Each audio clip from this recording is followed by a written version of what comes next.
There is power in a story, and we all have a story.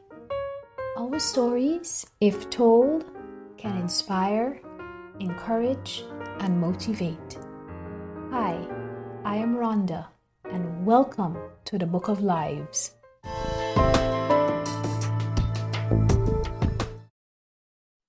Hi everyone, welcome to the Book of Lives. Today we're going to be talking with business owner Brian Gillis. Brian, welcome.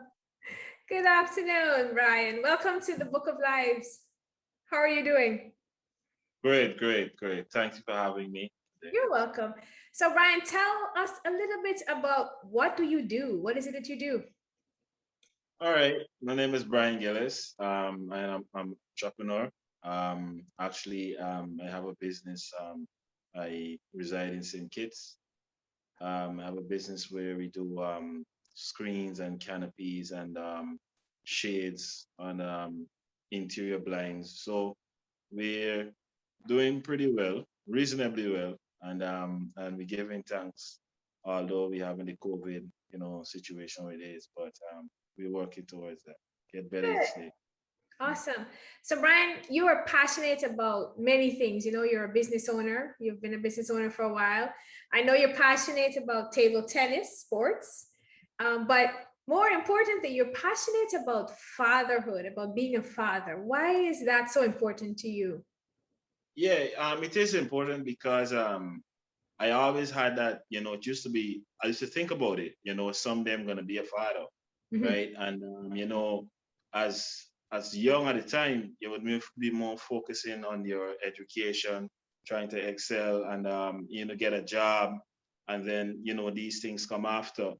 And I had it in my mind as well as get my education, get a job, get married, and then you're gonna get started thinking about children. Mhm. But as you grow,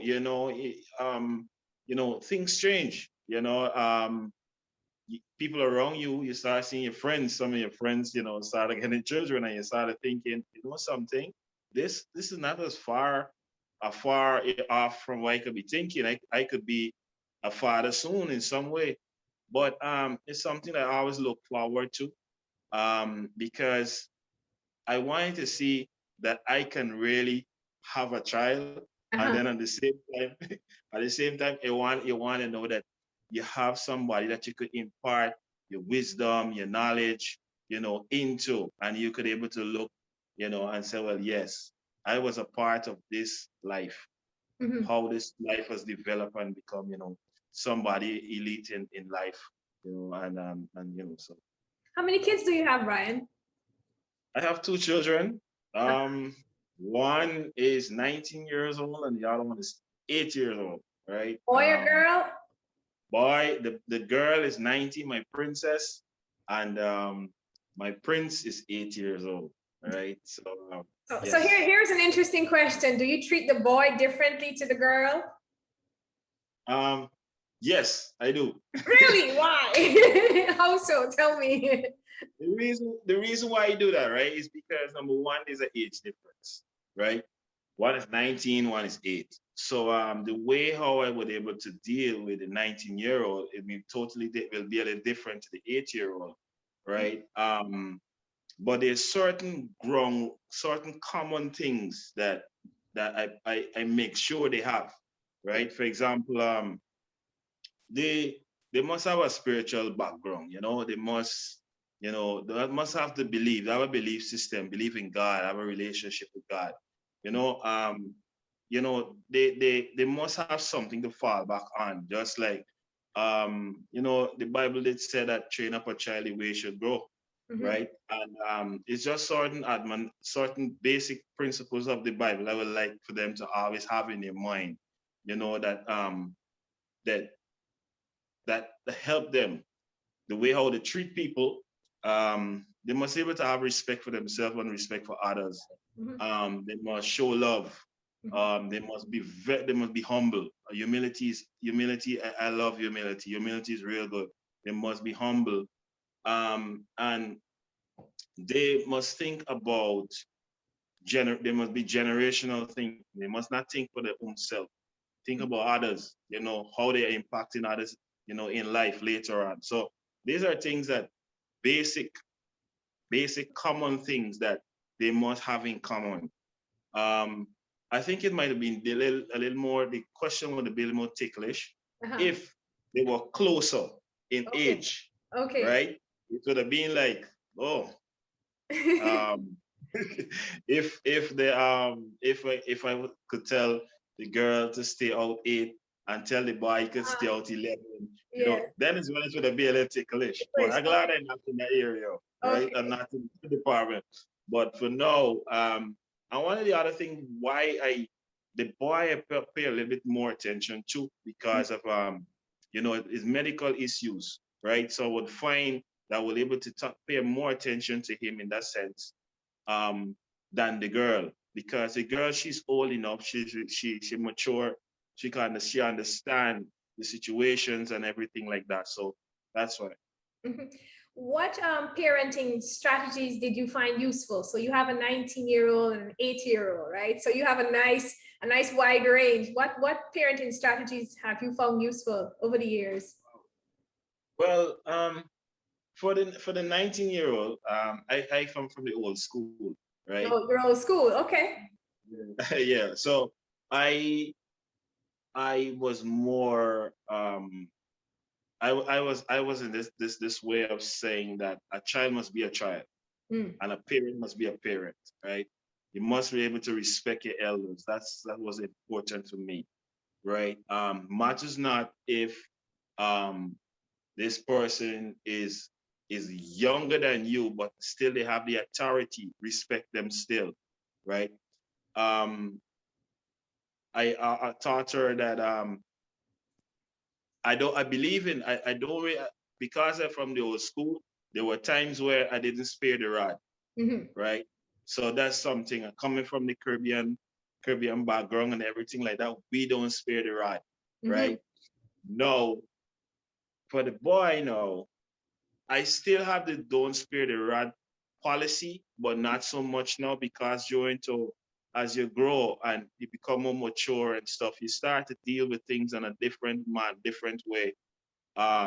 You meet people, you have conversations with people, and you start realizing there's different ways that you can do parenting. And the amazing thing, the thing about parenting is that it don't come with a manual, Mm, true. right?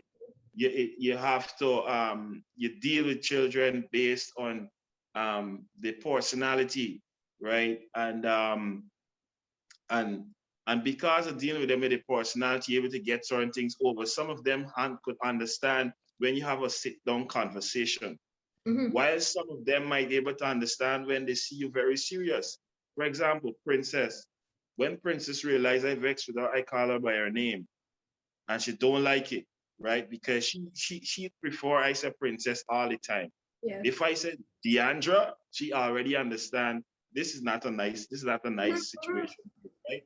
And it's the same thing goes to Prince. If I said Jaden, he's like, he gonna, Okay. okay, so they understand certain languages that I use and certain eyes that I use and face and all that stuff. And they would understand, okay, we're not going this thing and be a pretty day. Yes. So yeah, That is serious. yes. So I noticed you call your daughter Princess and your son Prince. Is there a reason for that? Yeah, man, of course. When I look at them, I always see them as royalty. I Mm-hmm. see them as precious, right? And they can't be the queen. Mm. Princess can't be the queen, right? Ah. And prince can't be the king. So Uh-huh. they have to be the prince and the princess, right? Okay. Yeah. So when I look at them, I speak. It's about speaking life into them, Mm-hmm. right? So that they're viewing themselves as precious royalness, right? They view it, so they know that before somebody have to tell them. Mm-hmm. Like Princess have a way. I would tell her, Princess, you're beautiful. She would say, I know. And Yes. that's something I tell her to do. She know, I know. It's not something when you tell her no, it must catch her like, oh, I didn't even know this. She Mm-hmm. already knows. She actually saying it. I know. Yes. Prince, you handsome, I know, Daddy, I know, Yes. I know, I good looking. So it's something that a confidence they build Mhm. inside themselves. And sometimes when children have a low self-esteem about themselves, they make bad decisions as well, Yes. right? So that's why the prince and the That's good. princess. Prince and princess. Good strategy, Brian. Brian, what is the most rewarding thing about being a father for you? Wow. Well, I could tell you, right? I don't think I reached to the stage of it rewarding as yet, Okay. because but I enjoy the journey of the different rewards, Okay. because I want, but let's say I'm 90, like living at 90, because I want to live long and healthy, right? Yes. But Yes. I must be at 90 going at 100, and I think one of the rewarding thing, just picturing myself at that time, is my children saying, "Daddy, I love you because of and what you did in our lives, how you impacted our lives." And it must not be something tangible, which is house, land, or everything. That's good. Hmm. But the quality of the way how they apply themselves, and certain standards I taught them, that Yeah. they can able to pass it on to their generation, because I think generational, and my standards and what I might set, and certain patterns that I might set for them in their life, it must outlive me, Hmm. right? And I think that's one of the things that I could hear my children look at me, call me blessed, and look at me and say, "Well, Daddy, I'm proud to be your child, and I'm proud of you, Daddy, what you did." And like, I think that's powerful. Yeah. Yeah. Brian, what advice would you give to fathers before we close? What advice would Mm. you give to fathers? You gotta leave Yeah, something. yeah. I mean, I'll tell you something. Being a father in a child's life is very important. Very, very, very important. Children look up to, they look for role models, and if they can't find it in the home, they're gonna find it on the television, the social media. They're gonna find it with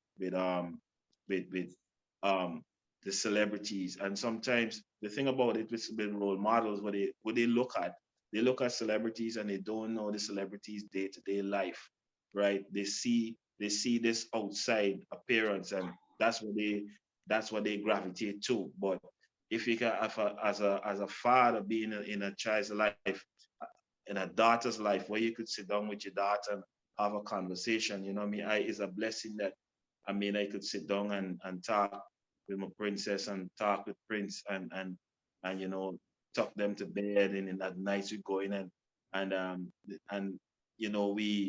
we play games. And the thing about it now, because of the age gap, 19 and 8, I Yes. have to come into the game now that I was able to have the two of them involved. And Princess tell me, "Daddy, I don't want, like, what kind of little game you giving me to play?" You're forced to be creative. Yeah, it forced me to be creative, right? And it's like it bring a joy when your children jumping on you and holding you, and then they can come to you. And especially with Princess at our age now, I told her, I said, "Princess, I pour enough into you that you can do what you have to do now. But I'm right here still, that Hmm. you can come to me and ask me for, I ask me for advice, ideas, or everything like that.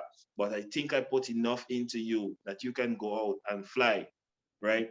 And I said, "I trust you based on what I told you, and where you learn, and how you apply yourself in my sight." So I think that these are things that children is normally look for in a father, right?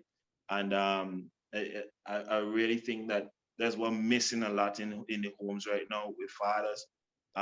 The boys not really getting a good definition of what fatherhood really is, and getting a good definition of of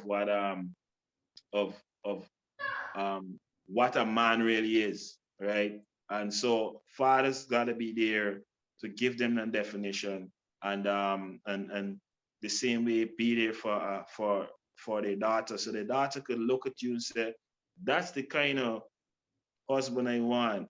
That's the kind of, male figure that I admire." Certain things, they might not want everything like a daddy, but there's certain attributes your father might be carrying. You might say, "That's why I'm looking for in a mate," or something like that. So it's really important that as a father, you could be able to speak into your child's life because it's authority, and you speak life into them. Lastly, is that when you're dealing with it, especially with these children, um, sometimes even when dealing with you're correcting them and you might be angry, don't correct them when you're angry at the time, because certain words gonna come out your mouth that not supposed to be, because you got to take your time and speak life. So for example, the child, being a little rude towards you, you don't tell them you're rude, because that's exactly this way you're gonna get back, right? You tell them, that wasn't a nice statement you made, that was, put it over in that way, so that you will able to don't speak that, because whenever you speak, the Bible says life and death in the power of the tongue, right? And wherever you put out is exactly where you can get back. So you can't speak them and tell them the foolish, the this and the that, and affect them. That would affect them, because there are many things that our children live with, things that we tell them that we never remember that we told them. But years after, they said, Daddy, you told me this, Yeah. And I was like, I can't remember, but you sow a seed into their life, right? And it could be positive or negative, but let us see that the sow into their life must be positive. Positive.